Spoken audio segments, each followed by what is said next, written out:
Pero la pregunta es, entonces, ¿por qué realmente para qué insistir en biosimilares? Y una cosa que yo tengo una perspectiva ética también es, ¿hay alguna justificación para dar este paso en las instalaciones de salud? Y le voy a poner el escenario de instalación pública e instalación privada. Yo trabajo en la Caja del Seguro Social y esta información es lo que el complejo, el hospital donde yo trabajo, donde realmente se atiende la mayoría de la población panameña. Panamá tiene actualmente 4 millones de habitantes, el 80% de la población es asegurada y prácticamente la hematología de hemato-oncología se trata toda esa, casi toda en el complejo. Bueno, nosotros teníamos que para el complejo en el año 2010 se habían gastado o se habían presupuestado un poquito más de 30 millones de dólares. De esos 30 millones de dólares, el 30% era el renglón de hematología. Y adivine quién se llevaba la mayoría de esos 10 millones de dólares. Los biotecnológicos. O los medicamentos de alta tecnología, porque hay medicamentos de síntesis química que son de alta tecnología. Entonces, realmente, como ser humano y como potencial paciente, yo me pongo cada vez que tengo una elección de esta. Bueno, ¿para qué exponer a un paciente o a una población de pacientes a un biosimilar? Y yo les digo a los pacientes míos, mire, si nosotros no consideramos traer productos buenos que puedan abaratar el mercado, puede ser que en 10 años no haya producto ni para usted ni para más nadie. Entonces, si yo soy un paciente con una enfermedad aguda, a lo mejor digo, bueno, en 10 años yo no estoy, pero va a estar un familiar mío. Y si soy un paciente de una enfermedad crónica, yo quiero tener medicamento para ahora, vivir bien 10 años y tenerlo en 10 años.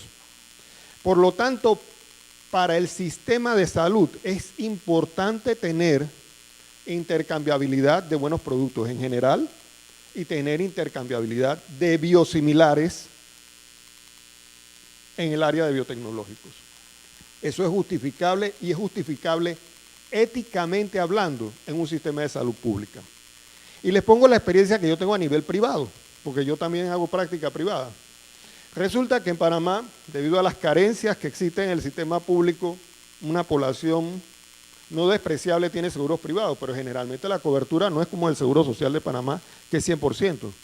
Ahí la cobertura es muy buena, 90% de los medicamentos versus 10% que paga el paciente. Pero si un tratamiento de un biotecnológico le cuesta a un paciente $100,000, son $10,000 despreciables. Y si puede ser un medicamento que cueste menos y él no tiene que pagar $10,000, sino un porcentaje menor, ¿ustedes creen que es justo para un paciente hacerle pagar 10,000 cuando puede tener un producto igual o similar y que pague menos? Entonces esas son las discusiones que hacemos con los pacientes a la hora de la verdad. Porque el pobre paciente está haciendo un esfuerzo, está sacando sus reales de debajo de donde no los tiene para reunir los $10,000. Pero yo tengo que tratar de ver si existe una forma en que él pueda tener un producto comparable, de calidad buena, con evidencia sólida que lo sustente y que le permita abaratar costos. No para la aseguradora privada.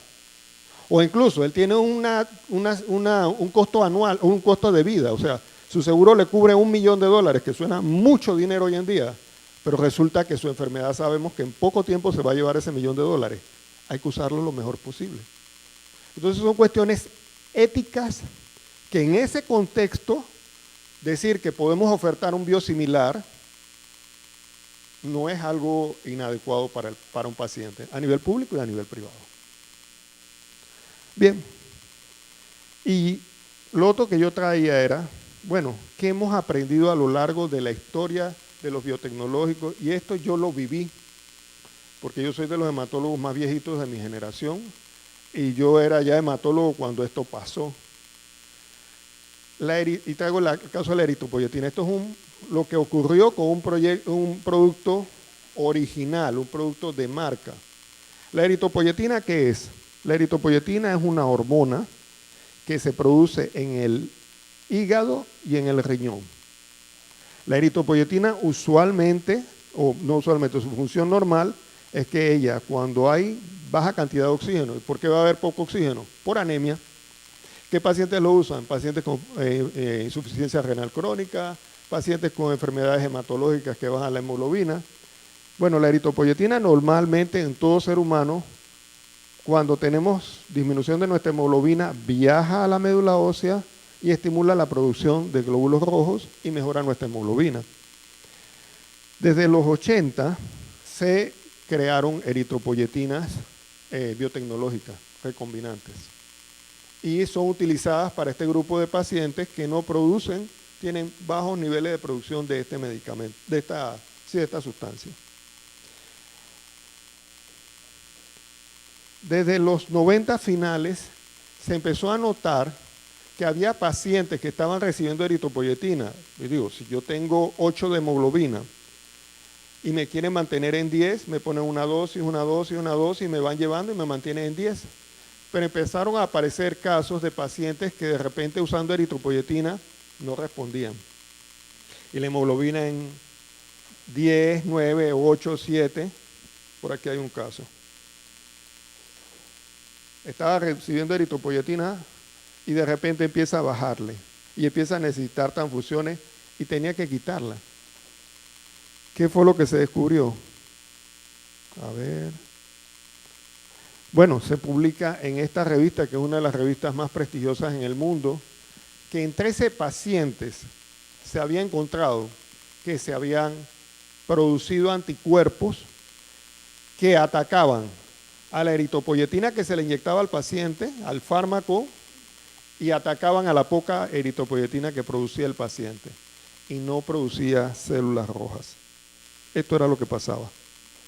El anticuerpo atacaba la eritropoyetina y todo esto se paraba. Y se les iba la hemoglobina al suelo. Es lo que se llama una aplasia pura de serie roja. Y aquí está otra fotito. Se producía esto y en vez de producirse los glóbulos rojos y los precursores de los glóbulos rojos en la médula ósea, quedaban así las médulas óseas. 13 casos de miles. Eso representa que había una excelente farmacovigilancia al respecto.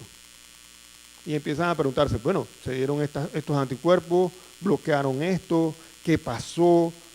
Se dan cuenta que de los 13 casos, 12 eran de una marca.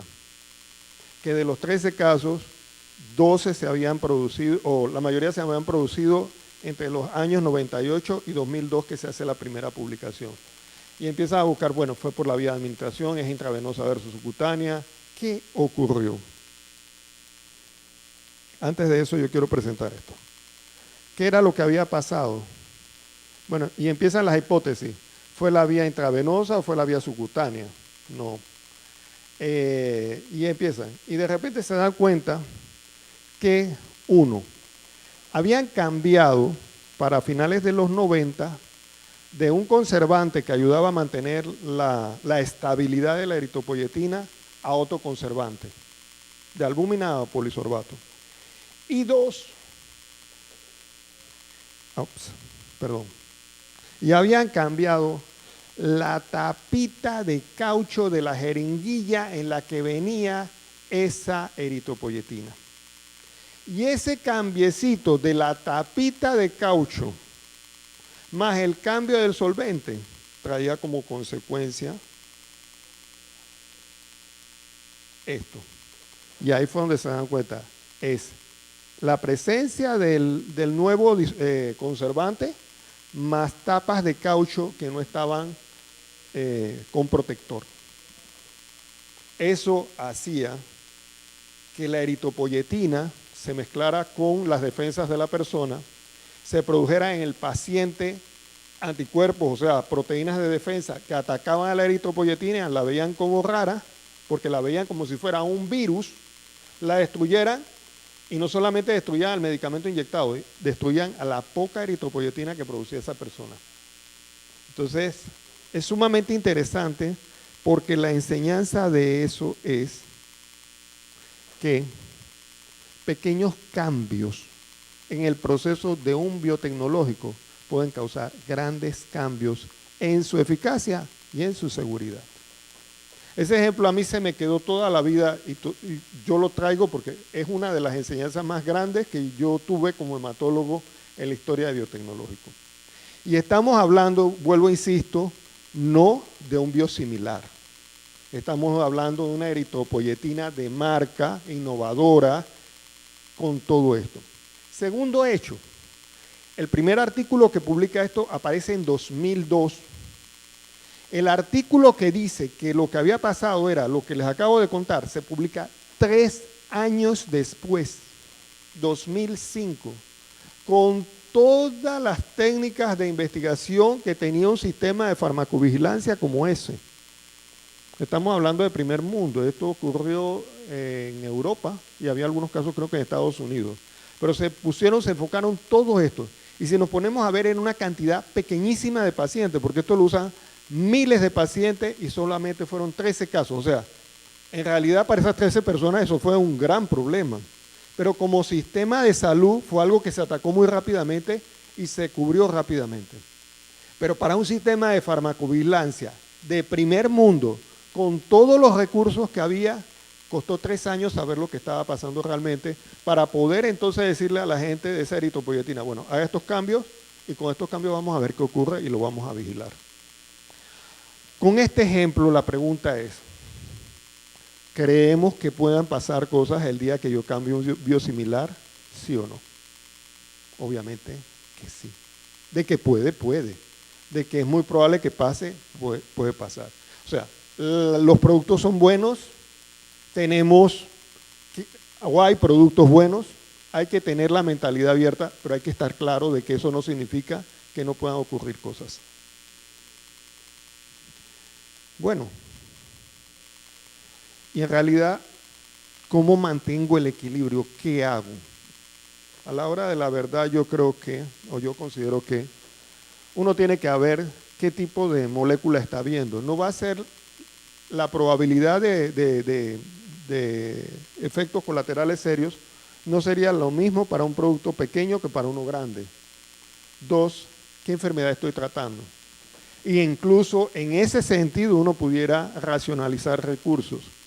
Por ejemplo, si yo tengo un paciente que tiene una enfermedad de uso crónico de un medicamento biotecnológico, vamos a poner por ejemplo una enfermedad de Crohn, una artritis reumatoidea, una psoriasis, y ese mismo producto lo puedo utilizar para una enfermedad de uso a corto plazo, una enfermedad de tratamiento agudo, como uno de los cánceres que yo manejo, un linfoma. Mi recomendación al sistema de salud y al paciente y a los pacientes sería, tratemos de no hacer cambios o disminuir los cambios en la persona que lo debe recibir a lo largo del tiempo. Mantengámosle el producto que tiene, o si le vamos a cambiar, mantengámosle el que le vamos a dar. En cambio, si yo tengo una persona de tratamiento corto y tengo un biosimilar, yo puedo darle a esa persona el biosimilar en un momento dado y conservar lo que tengo del innovador para el que tiene que tener más tiempo. Pero esas son consideraciones que se tienen que hacer en el contexto de evaluar esto con los pacientes y evaluar esto con las autoridades de salud. Entonces, ya se habló claramente, condiciones y deseos del paciente. El paciente tiene derecho a decidir. El paciente tiene, eso es inalienable, nadie se lo puede quitar. Y no es lo mismo un paciente que yo tengo con una enfermedad que en un momento dado no representa tanto riesgo para su vida, lo que yo voy a hacer, que para otro que tiene más riesgo. No es lo mismo, incluso en el área mía de hematología, un paciente que yo voy a tratar por primera vez con un cáncer de buen pronóstico, un linfoma de buen pronóstico, que un paciente que ya ha sido refractario a múltiples líneas de tratamiento y que yo me estoy gastando los últimos cartuchos con ese paciente. ¿Con quién me quiero jugar o con quién puedo en un momento dado ser más flexible o no? Y la farmacovigilancia, o sea, en la medida que el doctor presentaba esto, yo creo que ese es nuestro gran talón de Aquiles. Porque, por ejemplo, en Panamá, como ahora se va a presentar, tenemos una legislación excelente. La pregunta es, ¿qué tan preparados estamos para que esa legislación se haga efectiva.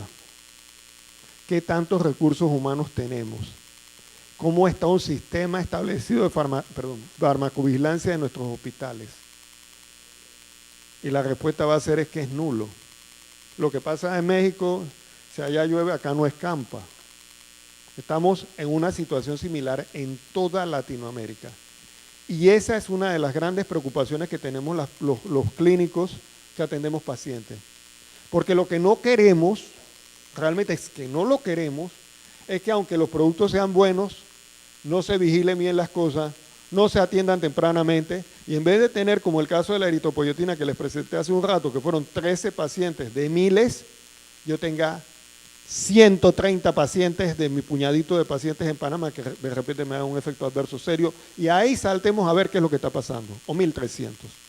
O sea, debe haber un programa, como dijo el doctor, de mitigación de riesgos, y debe haber un programa de farmacovigilancia de verdad que exista. Y es una de las cuestiones que necesitamos el apoyo de los grupos de los pacientes. Nosotros no podemos hacer esto solo. Otra cosa que he aprendido yo a lo largo de los años como hematólogo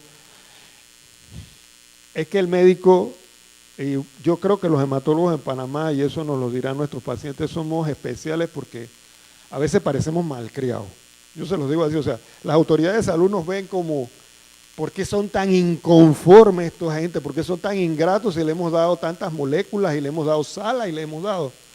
Pero es que en realidad nosotros no podemos dejar de exigir, o es nuestra forma de sentir, lo que tenemos que exigir.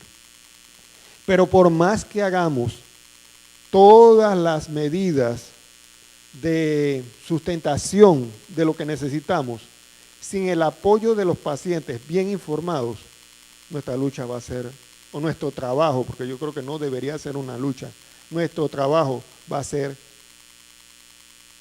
más difícil de llevar a feliz término.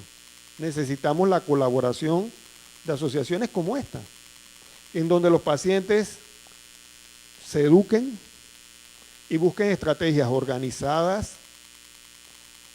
bien estructuradas, para poder exigir sus derechos. Y bueno, terminando ya, finalmente la decisión debe ser tomada exclusivamente por el médico tratante. Yo creo que se entiende claramente por qué. El switch no puede venir automáticamente de una farmacia o de una entidad de salud que diga se cambia y yo ni siquiera me entero de que se cambió.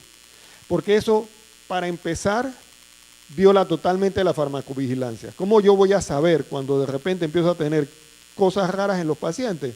¿Por qué fue? Si nadie nos dijo que había un producto nuevo. Y obviamente solo con la aprobación del paciente, luego de que se discuten los potenciales beneficios y riesgos de los cambios biosimilares. O sea, esto tiene que ser una decisión de todos, en donde estemos convencidos en dar ese paso y en donde veamos cómo vamos a evaluar esto adecuadamente. Realmente es lo que yo les puedo compartir como clínico, ya les digo, la presentación no es altamente técnica, pero la realidad es esa. Necesitamos que los pacientes, como ustedes, los felicito y les agradezco nuevamente la oportunidad, estén conscientes de esto y exijan sus derechos. Pero para exigirlos, obviamente, deben estar bien informados en todo esto. Así que muchas gracias y bienvenidos nuevamente a Panamá.